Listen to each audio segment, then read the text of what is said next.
What do you mean this lady was arrested for paying with a fake $1 million bill at Walmart? In 2004, there's this woman in Georgia who strolls into Walmart, loads her cart with over $1,000 worth of random stuff. And when it was time to pay, she hands over 2 Walmart gift cards that together have like $2.32 on them, watches the total basically not move at all. Any normal person would just put half the stuff back. But in her mind, this is where the genius plan starts. So she decides it's time for her big move. She holds out a shiny $1 million bill with the Statue of Liberty on it, the kind you buy at a novelty shop, and calmly asks for $998,325 in change, like this is just a regular situation. The cashier just stares at it, calls the police, and when the cops search her purse, they find even more of those fake $1 million bills. His own nephew almost killed him over internet clout. Bro, this elderly man in Detroit just helps a random passerby on the street. No cameras, no flex, just pure kindness. Turns out that passerby is a TikTok creator filming a social experiment. The video blows up online, the comments fall in love with him, and the creator comes back like, we're not leaving him like this. They raise almost $100,000, buy him a car, help with his debts, and for the first time in a long time, the grandpa can finally breathe. But while the internet is celebrating, his nephew is doing the math on someone else's money in his head. He lures his uncle into a car, kidnaps him, forces him to pull cash from ATMs, then ransacks his house looking for a safe, and leaves him locked in a burning car, thinking that's the perfect ending. But people notice the smoke, pull him out, call the police, and the nephew gets taken away in handcuffs while the grandpa stays alive. Bro, I was bullied by iShow Speed. Imagine grinding Fortnite 24/7 and seeing your favorite streamer offer $100 to anyone who wins a 1v1. I invite Speed to my lobby, and he actually accepts like it's nothing. Round 1 starts. My hands are shaking, I'm panic building, I whiff every shot, and I lose instantly. Round 2, I take a deep breath, lock in, tell myself, just play normal, and somehow I clutch it back. Last round. This is the moment. I'm trying so hard, but my fingers feel like bricks. One bad peek, one missed shot, boom, I get cooked. And right after I lose, my voice goes all quiet, and I say the saddest line ever. Please, Speed, I need this.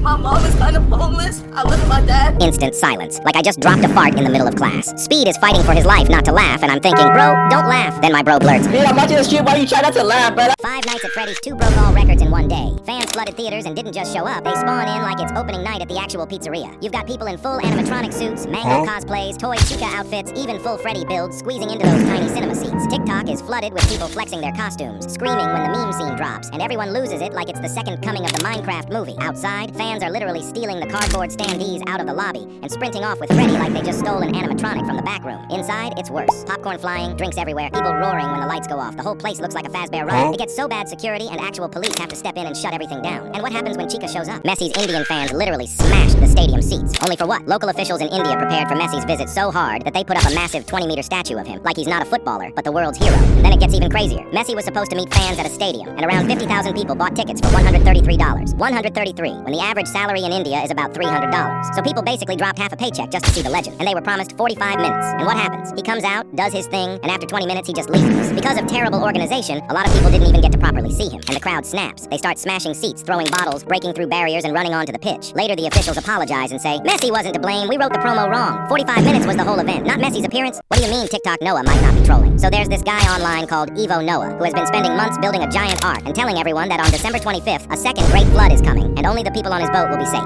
At first, everyone treats it like a joke or just another weird guy from the internet. But then real life starts looking way too on theme. Huge storms hit the Philippines, and entire neighborhoods end up underwater. Jamaica gets slammed by a Category 5 hurricane, and streets turn into rivers. On the other side of the world, the western US gets smashed by back-to-back storms, with videos of houses tearing off their foundations and floating down the street. The internet starts calling it Flood 2.0 and stitching his videos like it's a countdown. It's probably all just wild coincidence, but if he somehow ends up completely right, we might not even live to see GTA 6 drop. Here's why the so-called Great Meme Reset kinda makes sense. There are only about 8 days left until this supposed meme reboot date, and honestly, it already feels like the internet won't survive that long. Even Google, one of the biggest tech giants in the world, is acting like it caught brain rot. You type in 6-7, and the search page does that cursed thing everyone keeps repeating. And it doesn't stop there, because people are now spamming 6-7 in every comment section, under completely random videos and even serious posts. On top of that, a school in the US went all in and held a full 6-7 day at school like it's some official holiday. At that point, it's not just a meme, it's turning into a lifestyle choice. Bro, why is the microwave at 3 a.m. louder than a whole nuclear reactor?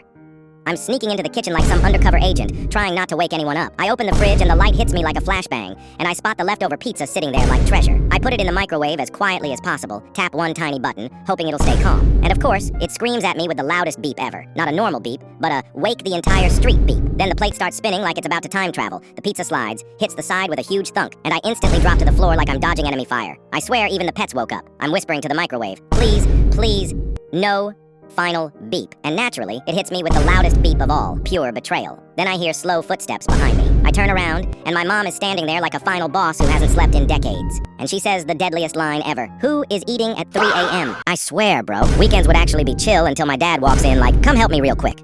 Real quick for who? I literally just sat down to finally rot in peace, and now suddenly I'm part of a construction crew. Next thing I know, I'm outside holding some random tool like it's a sacred relic. Bro, I don't even know what this thing is called. He's like, hand me the other one, and I'm standing there like, what other one? You've got 12 things that all look exactly the same, and now he's giving me that disappointed look because I grabbed the wrong tool. I'm sorry, bro, I didn't train for this. I woke up today planning to scroll my phone, not rebuild the entire house. Then he hits me with the classic, almost done. But we are not almost done. We haven't even begun the suffering part yet. I'm just out here sweating in the sun, holding a flashlight like it's a hostage situation. And then, when we finally finish, he has the audacity to say, all right, now you can relax. Relax? Bro, the relaxation window expired 2 hours ago. I'm tired, dusty, mentally broken, and all I wanted was to sit down and do absolutely nothing. Bro, why did Apple decide to make a sock for the iPhone? Like seriously, a sock, not a new feature, not an accessory anyone was waiting for. Just a sock for your phone. And the price? $150 to $250 depending on the size. You're paying premium money for fabric, nothing more. And honestly, I thought nobody would buy it. I really did. I thought this was finally the moment people would say, yeah, that's enough. But no, 15 minutes after the release, every single one was sold out, completely gone, like it was some rare collector's item. Then the wildest part, in New York, someone actually bought all 8 colors, one of each. That's nearly $2,000 spent on phone socks. Imagine pulling out your credit card and confidently buying a full rainbow pack for your iPhone. People were literally lining up at stores, lines, for a sock, for a phone. And the comments under the videos, brutal. Americans are saying they'll boycott anyone they see using this thing, telling them they could have spent that money on something that actually matters. Apple made a sock, and somehow people still rush to buy it. What does it even mean that the guy from 6'7" suddenly decided to launch his own coin? He posts on Twitter that he's releasing an official 6'7" meme coin, and the internet instantly explodes. People start calling it a guaranteed scam, saying it will end just like the Hawk Tua coin, where thousands of people watch their money disappear. And then the real comedy starts. Right after his announcement, his Twitter account gets locked, he's banned from streaming the launch, and a giant community warning pops up saying, do not buy this. It's like the platform itself is saying, guys, don't be stupid. But the funniest part is that he doesn't care. He still hits the launch button like nothing happened. And of course, the coin immediately crashes. The price collapses within minutes, and people watch their balances disappear in real time like their money is being sucked into a black hole. Now the internet is asking, is this the end of the 6'7" meme, or just another episode of why you should never invest in meme coin? What do you mean? This guy became a millionaire just by playing Roblox. He spent years on the platform, but eventually he decided to create his own game, and completely messed it up. After countless experiments and ideas that barely anyone noticed, Sammy finally released this extremely simple project that ended up flipping everything on its head and launching him straight to the top of Roblox. Billions of visits, huge Roblox YouTubers, non-stop TikTok clips, all of it hit him and his game almost overnight. In August 2025 alone, he pulled in over $11 million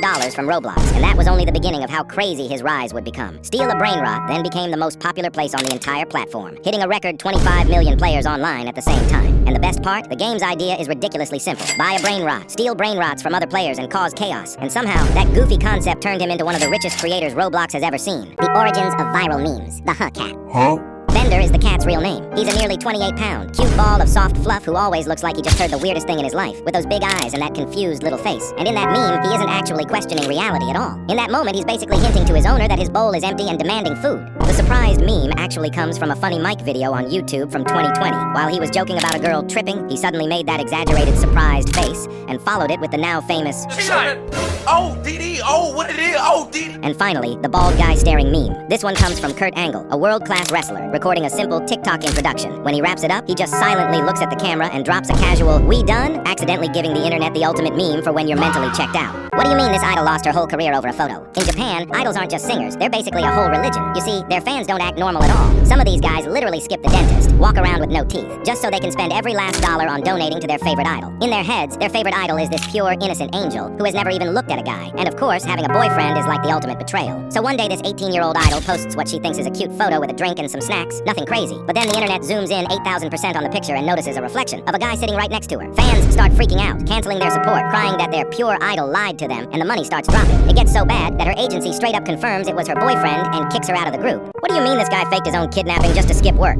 So there's this 19-year-old in Arizona who really doesn't feel like going to his job at a tire shop. Normal people call in sick, right? Not this dude. He decides his best option is to pretend he got abducted. He texts up this whole story about 2 masked men beating him up, knocking him out, dumping him by the side of the road. So police find him with his hands tied behind his back, a bandana stuffed in his mouth, lying next to a water tower like it's the final scene of some low-budget movie. He tells them he was kidnapped, driven around, threatened, the full drama pack. But then detectives check cameras, messages, timelines, and nothing matches. They sit him down, show him the evidence, and he finally admits he made the whole thing up because he didn't want to go to work. What do you mean this man spent $16,000 just to become an animal? In Japan, there's a guy living a completely ordinary life. Regular job, small apartment, quiet routine, but instead of dreaming about a new car or a promotion, he's obsessed with one very specific idea that most people would never accept. He doesn't just want to have a dog, he wants to be a dog. He becomes completely fixated on dogs, watches endless videos, reads everything about them, and the more he dives into it, the more he feels that a normal human life just isn't what he wants. wants anymore. So he saves up several $1,000s and hires a professional special effects company, the kind that creates animals for movies, to make him a hyper-realistic dog costume. We're talking about more than $16,000 just to trade a normal life for a dog's life. He learns to walk on all fours, goes outside on a leash, lets strangers pet him, and films all of it for YouTube.